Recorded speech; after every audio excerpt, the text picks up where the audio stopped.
सोम शर्मा की पितृभक्ति। सूत जी कहते हैं, भगवान श्री विष्णु का गोलोक धाम तम से परे परम प्रकाश रूप है।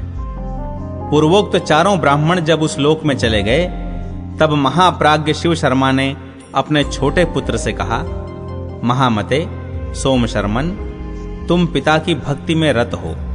मैं इस समय तुम्हें यह अमृत का घड़ा दे रहा हूं, तुम सदा इसकी रक्षा करना। मैं पत्नी के साथ तीर्थ यात्रा करने जाऊंगा। यह सुनकर सोम शर्मा ने कहा, महाभाग, ऐसा ही होगा। बुद्धिमान शिव शर्मा सोम शर्मा के हाथ में वह घड़ा देकर वहां से चल दिए और 10 वर्षों तक निरंतर तपस्या में लगे रहे। धर्मात्मा सोम शर्मा दिन रात आलस्य छोड़कर उस अमृत कुंभ की रक्षा करते रहे। 10 वर्षों के पश्चात महायशस्वी शिव शर्मा पुनः लौटकर वहां आए। ये माया का प्रयोग करके भार्या सहित कोढ़ी बन गए। जैसे वे स्वयं कुष्ठ रोग से पीड़ित थे, उसी प्रकार उनकी स्त्री भी थी। दोनों ही मांस के पिंड की भांति त्याग देने योग्य दिखाई देते थे। वे धीर चित्त ब्राह्मण महात्मा सोम शर्मा के समीप आए।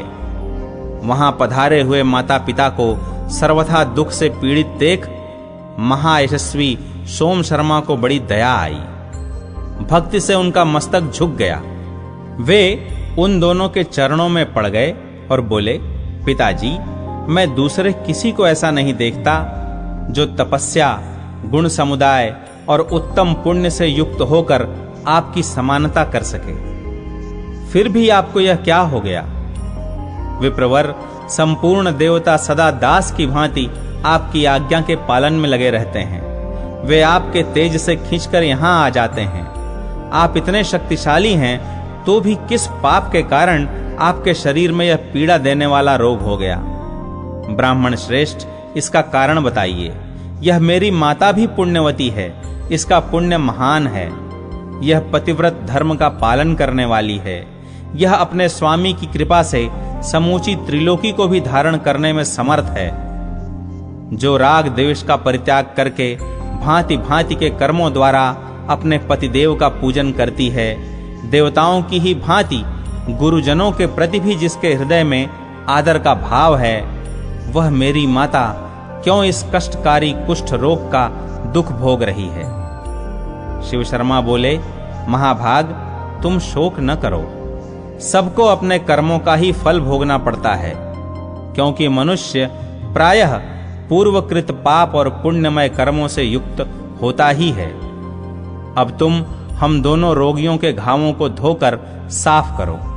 पिता का यह शुभ वाक्य सुनकर महायशस्वी सोम शर्मा ने कहा, आप दोनों पुण्यात्मा हैं, मैं आपकी सेवा अवश्य करूंगा। माता पिता की शुश्रूषा के सिवा मेरा और कर्तव्य ही क्या है? सोम शर्मा उन दोनों के दुख से दुखी थे। वे माता पिता के मलमूत्र तथा कफ आदि धोते, अपने हाथ से उनके चरण पखारते और दबाया करते थे। उनके रहने और नहाने आदि का प्रबंध भी वे पूर्ण भक्ति के साथ स्वयं ही करते थे। विप्रवर सोम शर्मा बड़े यशस्वी, धर्मात्मा और सत्पुरुषों में श्रेष्ठ थे। वे अपने दोनों गुरुजनों को कंधे पर बिठाकर तीर्थों में ले जाया करते थे। वे वेद के ज्ञाता थे, अतः मांगलिक मंत्रों का उच्चारण करके दोनों को अपने हाथ से विधि पूर्वक नहलाते और स्वयं भी स्नान करते थे।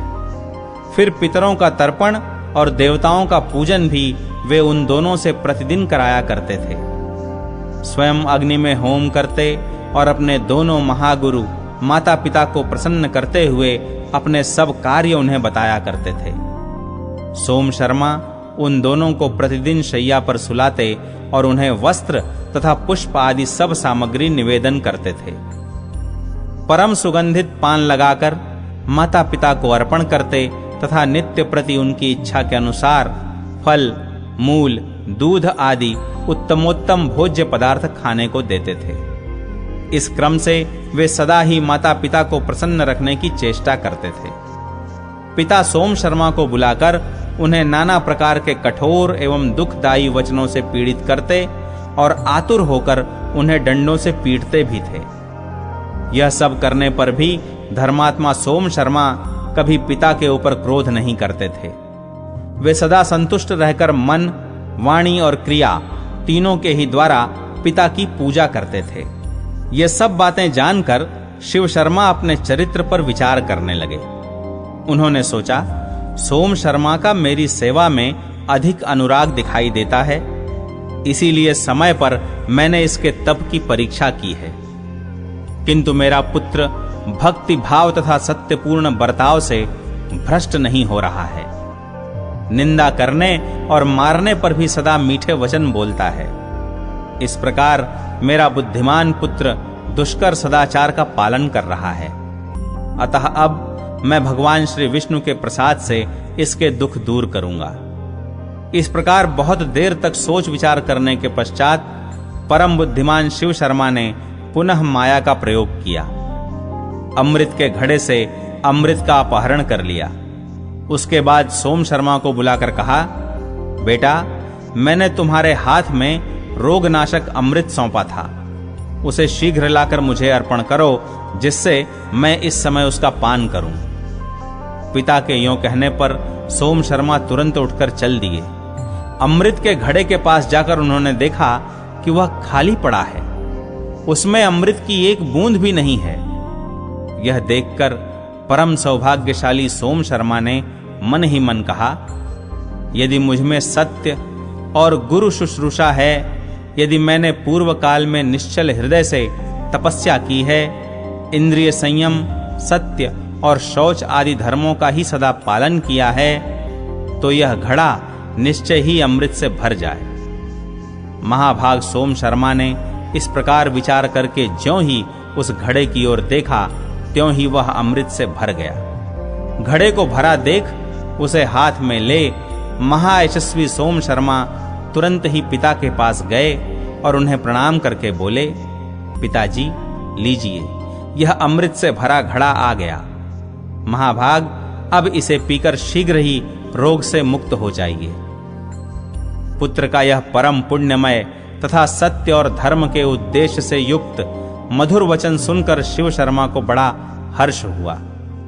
वे बोले, पुत्र, आज मैं तुम्हारी तपस्या, इंद्रिय संयम, शौच, गुरु शुश्रूषा तथा भक्ति भाव से विशेष संतुष्ट हूं। लो, अब मैं इस विकृत रूप का त्याग करता हूं। यों कहकर ब्राह्मण शिव शर्मा ने पुत्र को अपने पहले रूप में दर्शन दिया। सोम शर्मा ने माता पिता को पहले जिस रूप में देखा था, उसी रूप में उस समय भी देखा। वे दोनों महात्मा सूर्य मंडल की भांति तेज से दीप रहे थे। सोम शर्मा ने बड़ी भक्ति के साथ उन महात्माओं के चरणों में मस्तक झुकाया। तदनंतर वे दोनों पति पत्नी पुत्र से बातचीत करके अत्यंत प्रसन्न हुए। फिर धर्मात्मा ब्राह्मण भगवान श्री विष्णु की कृपा से अपनी पत्नी को साथ ले विष्णु धाम को चले गए। अपने पुण्य और योगाभ्यास के प्रभाव से उन महर्षि ने दुर्लभ पद प्राप्त कर लिया। सुव्रत की उत्पत्ति के प्रसंग में सुमना और शिव शर्मा का संवाद, विविध प्रकार के पुत्रों का वर्णन तथा दुर्वासा द्वारा धर्म को शाप। ऋषियों ने कहा, सूत जी, अब हम महात्मा सुव्रत का चरित्र सुनना चाहते हैं। वे महाप्राज्ञ किस गोत्र में उत्पन्न हुए और किसके पुत्र थे? ब्राह्मण सुव्रत की क्या तपस्या थी और किस प्रकार उन्होंने भगवान श्री हरि की आराधना की थी? सूत जी बोले, विप्रगण, मैं सुव्रत के दिव्य एवं पावन चरित्र का वर्णन करता हूं। यह प्रसंग परम कल्याणकारी तथा भगवान श्री विष्णु की चर्चा से युक्त है। पूर्व कल्प की बात है। नर्मदा के पापनाशक तट पर अमरकंटक तीर्थ के भीतर कौशिक वंश में एक श्रेष्ठ ब्राह्मण उत्पन्न हुए थे। उनका नाम था सोम शर्मा। उनके कोई पुत्र नहीं था, इस कारण वे बहुत दुखी रहा करते थे। उनकी पत्नी का नाम था सुमना। वह उत्तम व्रत का आचरण करने वाली थी। एक दिन उसने अपने पति को चिंतित देखकर कहा, नाथ, चिंता छोड़िए। चिंता के समान दूसरा कोई दुख नहीं है, क्योंकि वह शरीर को सुखा डालती है। जो उसे त्याग कर यथोचित बर्ताव करता है, वह अनायास ही आनंद में मस्त रहता है। विप्रवर, मेरे सामने आप अपनी चिंता का कारण बताइए। सोम शर्मा ने कहा, सुव्रते, न जाने किस पाप से मैं निर्धन और पुत्रहीन हूं, यही मेरे दुख का कारण है। सुमना बोली, प्राणनाथ सुनिए, मैं एक ऐसी बात बताती हूं जो सब संदेहों का नाश करने वाली है। पाप एक वृक्ष के समान है, उसका बीज है लोभ, मोह उसकी जड़ है, असत्य उसका तना और माया उसकी शाखाओं का विस्तार है। दंभ और कुटिलता पत्ते हैं, कुबुद्धि फूल है और अमृत उसकी गंध है। छल, पाखंड, चोरी, ईर्ष्या, क्रूरता, कूटनीति और पापाचार से युक्त प्राणी उस मोह मूलक वृक्ष के पक्षी हैं जो माया रूपी शाखाओं पर बसेरे लेते हैं। अज्ञान उस वृक्ष का फल है और अधर्म को उसका रस बताया गया है।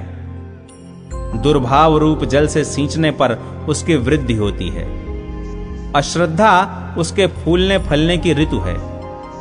जो मनुष्य उस वृक्ष की छाया का आश्रय लेकर संतुष्ट रहता है, उसके पके हुए फलों को प्रतिदिन खाता है और उन फलों के अधर्म रूप रस से पुष्ट होता है, वह ऊपर से कितना ही प्रसन्न क्यों न हो, वास्तव में पतन की ओर ही जाता है।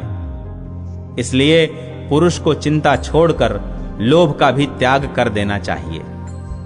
स्त्री, पुत्र और धन की चिंता तो कभी करनी ही नहीं चाहिए। प्रियतम, कितने ही विद्वान भी मूर्खों के मार्ग का अवलंबन करते हैं। दिन रात मोह में डूबे रहकर निरंतर इसी चिंता में पड़े रहते हैं कि किस प्रकार मुझे अच्छी स्त्री मिले और कैसे मैं बहुत से पुत्र प्राप्त करूं। ब्राह्मण, आप चिंता और मोह का त्याग करके विवेक का आश्रय लीजिए।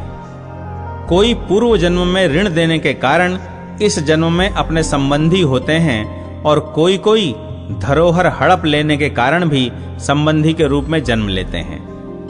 पत्नी, पिता, माता, भृत्य, स्वजन और बांधव सब लोग अपने अपने ऋणानुबंध से ही इस पृथ्वी पर उत्पन्न होते हैं।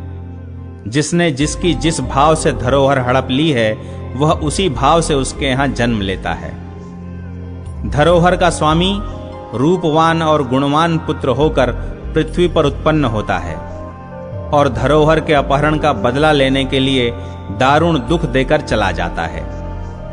जो किसी का ऋण लेकर मर जाता है, उसके यहां दूसरे जन्म में ऋणदाता पुरुष पुत्र, भाई, पिता, पत्नी और मित्र रूप से उत्पन्न होता है।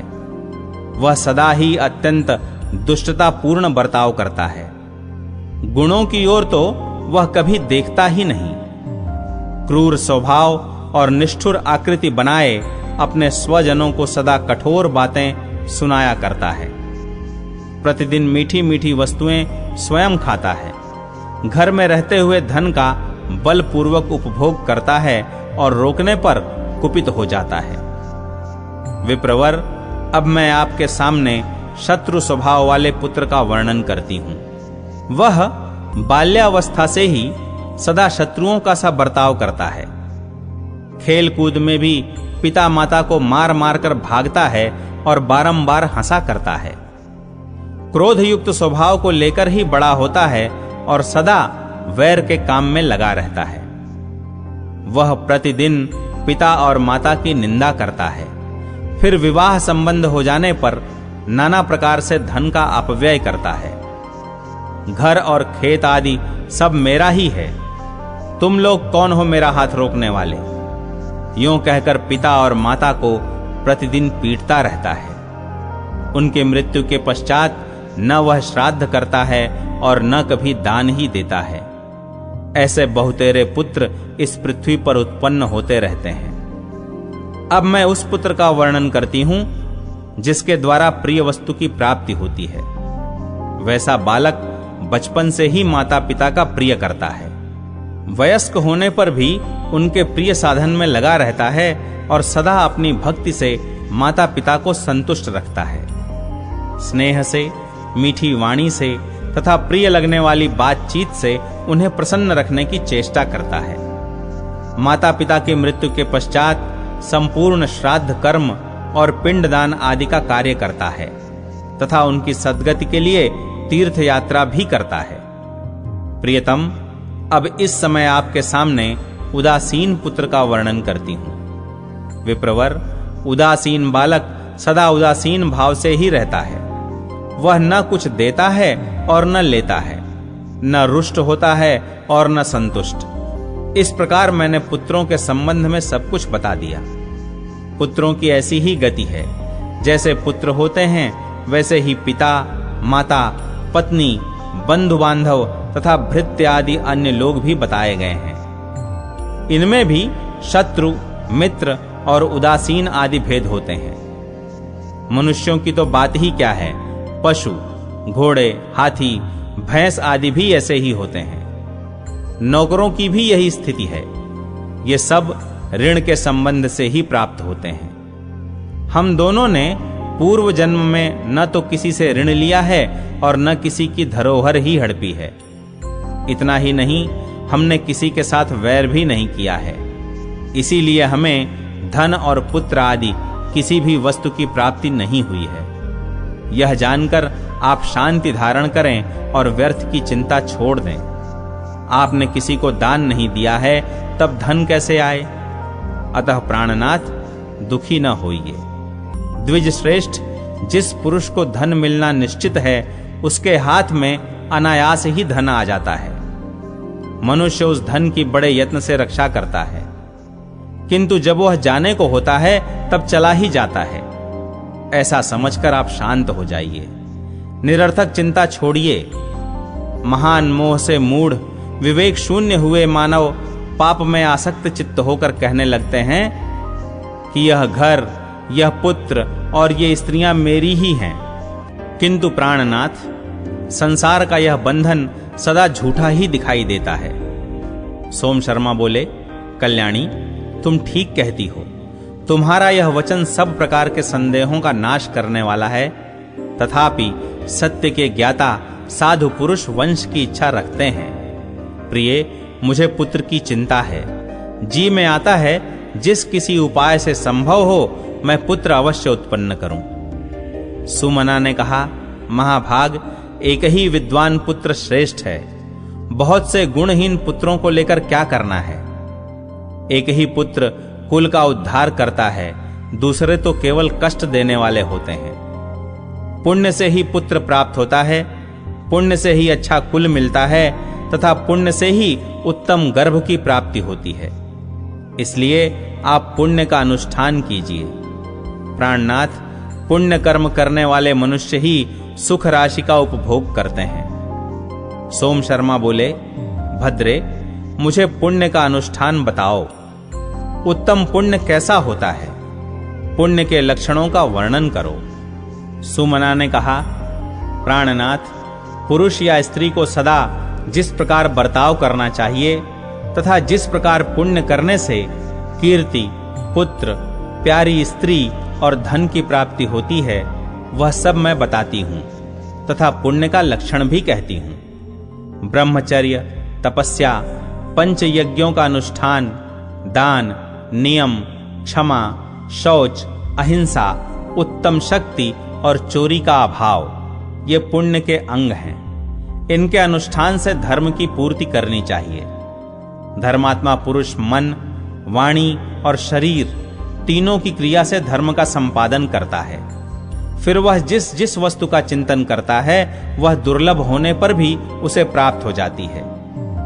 सोम शर्मा ने पूछा, भामिनी, धर्म का स्वरूप कैसा है और उसके कौन कौन से अंग हैं? प्रिय, इस विषय को सुनने की मेरे मन में बड़ी रुचि हो रही है, अतः तुम प्रसन्नता पूर्वक इसका वर्णन करो।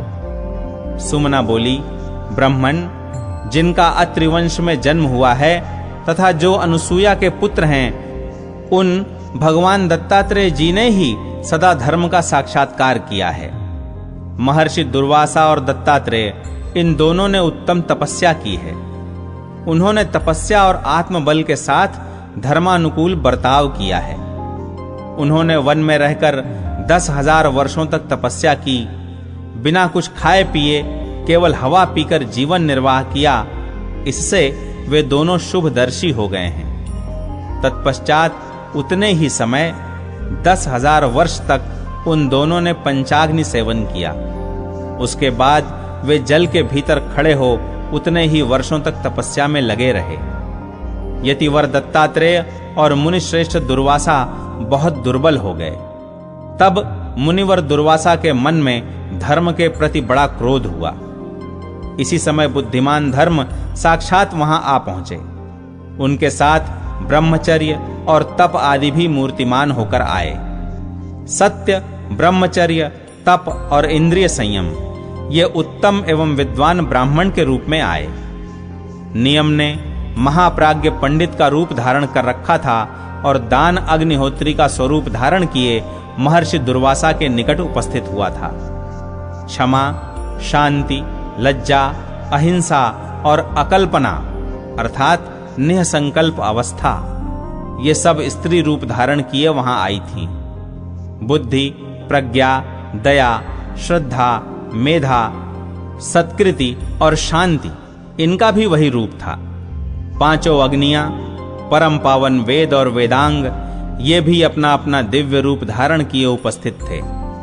इस प्रकार धर्म अपने परिवार के साथ वहां आए थे। ये सब के सब मुनि को सिद्ध हो गए थे। धर्म बोले, ब्राह्मण, आपने तपस्वी होकर भी क्रोध क्यों किया है? क्रोध तो मनुष्य के श्रेय और तपस्या दोनों का ही नाश कर डालता है। इसलिए तपस्या के समय इस सर्वनाशी क्रोध को अवश्य त्याग देना चाहिए। द्विज श्रेष्ठ, स्वस्थ होइए, आपकी तपस्या का फल बहुत उत्तम है।